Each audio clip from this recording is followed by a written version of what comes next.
Our discussion is on thermal stress. So temperature changes cause the body to expand or contract. So the deformation that is caused by temperature is given by this equation.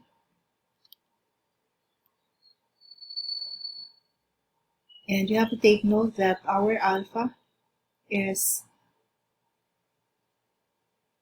the coefficient of thermal expansion, and of course our L is the length in meter, and our T sub I is the initial temperature, and T sub F is the final temperature in degrees Celsius. And we have to take note that our thermal coefficient of thermal expansion, alpha, is for the scale that is 11.25 times 10 to the 6 per degree Celsius. So if temperature deformation is permitted to occur freely, no load or stress will be induced in the structure. So there are some cases wherein the temperature deformation is not permitted, so meaning to say there is the creation or there is the creation of internal stress. So the internal stress created is termed as the thermal stress. So basically for a homogeneous rod mounted between unyielding support, so we have here a figure, our thermal stress can be computed as E times alpha times delta T.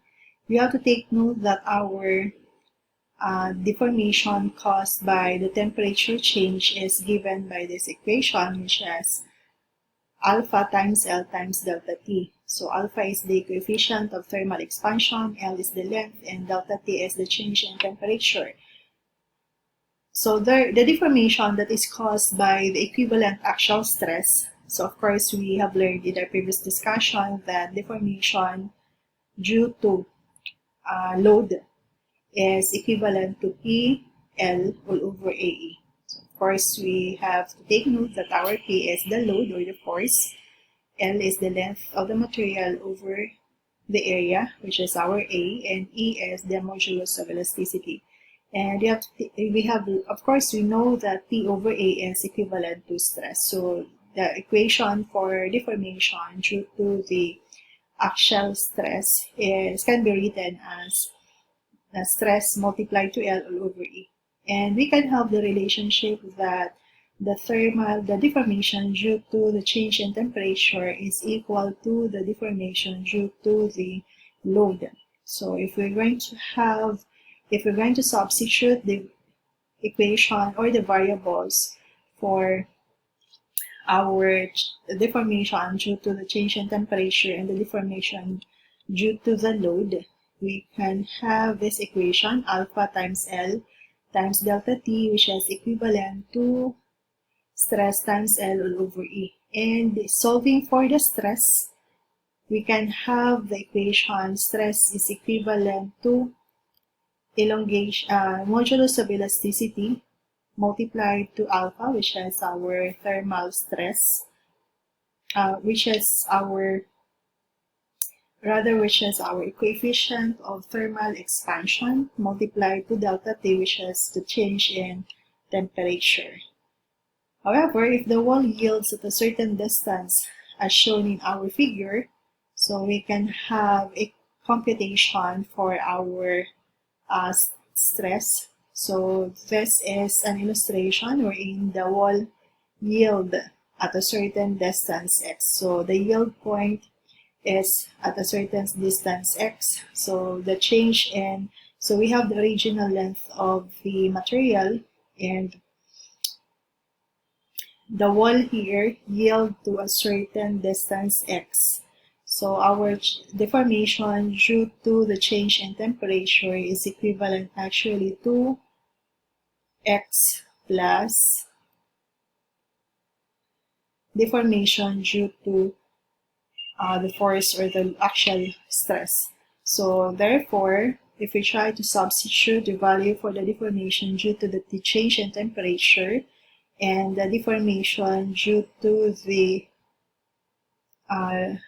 load, we can have the equation in this manner. So of course, our alpha represents the thermal stress. And we have to take note that the temperature rises above the normal, the rod will be in compression. However, if the temperature drops below the normal, the rod is in tension. So that is the observation for deformation due to the change in temperature.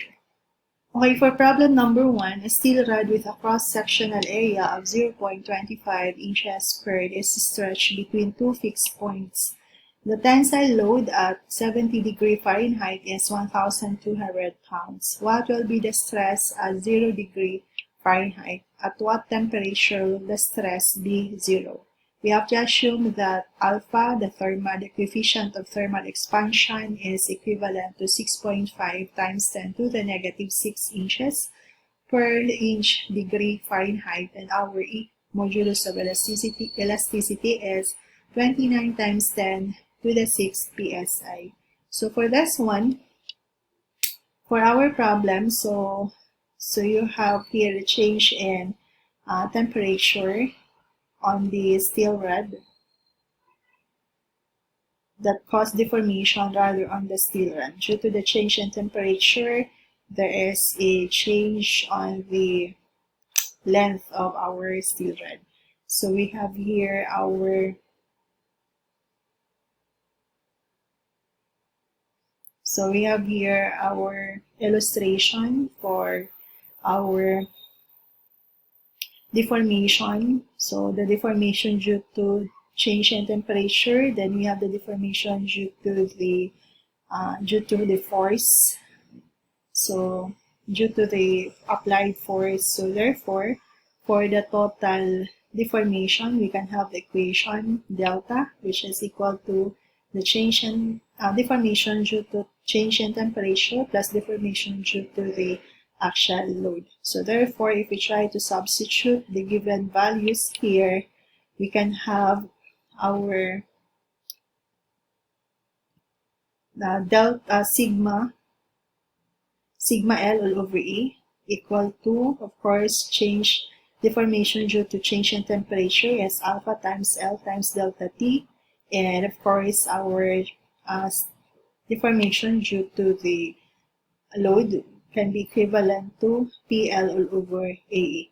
So therefore, if we try to divide throughout by L, we can simply delete or cross out our L variable, and if we try to simplify further, we can have the equation for our stress, which is equal to alpha E times delta T plus P all over A. So therefore, if we try to substitute the values here, our alpha, we are given with alpha, which is 6.5 times 10 to the negative 6. Our E is 29 times 10 to the 6th. Of course, our change in temperature is given, which is 70. And plus, our P is, we are given at our P, which is 1,200 all over our cross-sectional area, which is 0.25 inches squared.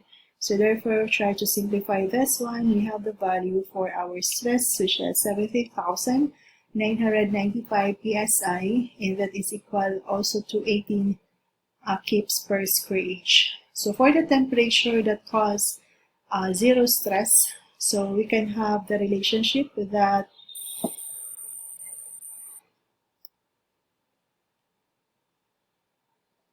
the deformation due to the change in temperature is equal to the deformation caused by the axial load. So therefore, if we try to substitute the equation, we have alpha times L times delta T is equal to PL all over AE. So therefore, we can cancel out our L, and if we try to substitute the value for our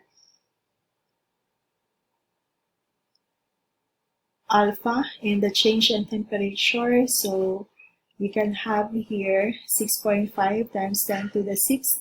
The change in temperature will be T minus 70. So, and that will be equivalent to 1,200 all over our A, which is 0.25 times E, which is 29 times 10 to the 6th. So therefore, solving for our temperature, that will gives us 95.46 cubic, 95.46 degree Celsius. So for the temperature, so this is now the value for our temperature. Okay, the second problem is calculate the increase in stress for each segment of the compound bar as shown in the figure. If the temperature increases by 100 degrees Fahrenheit, assume that the supports are unyielding and that the bar is suitably braced against buckling. So we are given here with a figure.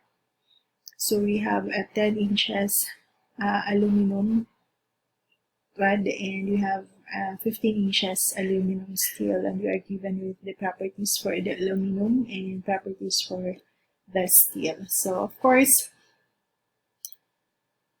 due to change in temperature and due to the force or due to the actual force, so we have here deformation due to the actual load, which is denoted here by the delta S of T for the steel and delta AL for aluminum. And of course, deformation due to the change in temperature for the steel, and we have here the deformation due to the change in temperature on the aluminum. So therefore, if we're going to have the deformation due to change in temperature, we have this formula, alpha times L times delta T. So if we're going to compute now for the deformation due to change in temperature for the steel, so simply have to substitute our alpha, which is 6.5 times 10 to the negative 6. Our L is 15 inches, and multiply to the change in temperature, it was increased to 100 degrees Fahrenheit. So simply have to substitute, gives us 0.00975. And the deformation due to the change in temperature on the aluminum, so we simply have to substitute. Our alpha is 12.8 times 10 to the negative 6. Our length is 10 inches, and increase in temperature or change in temperature is 100. So it gives us deformation due to change in temperature on the aluminum is 0.0128 inches.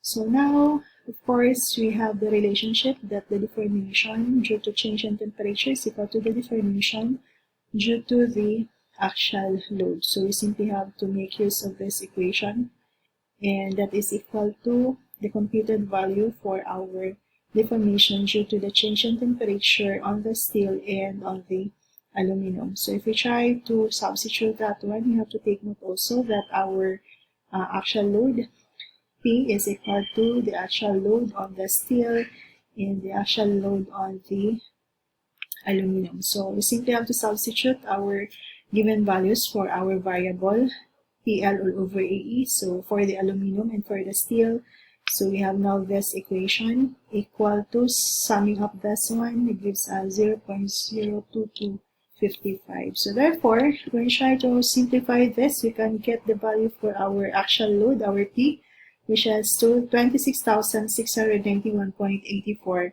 psi. And therefore, from the formula of the stress, which is P all over A, we can compute now for the stress on the steel, which is now 17,794.56 psi, and the stress on the aluminum is equal to 13,345.92 psi.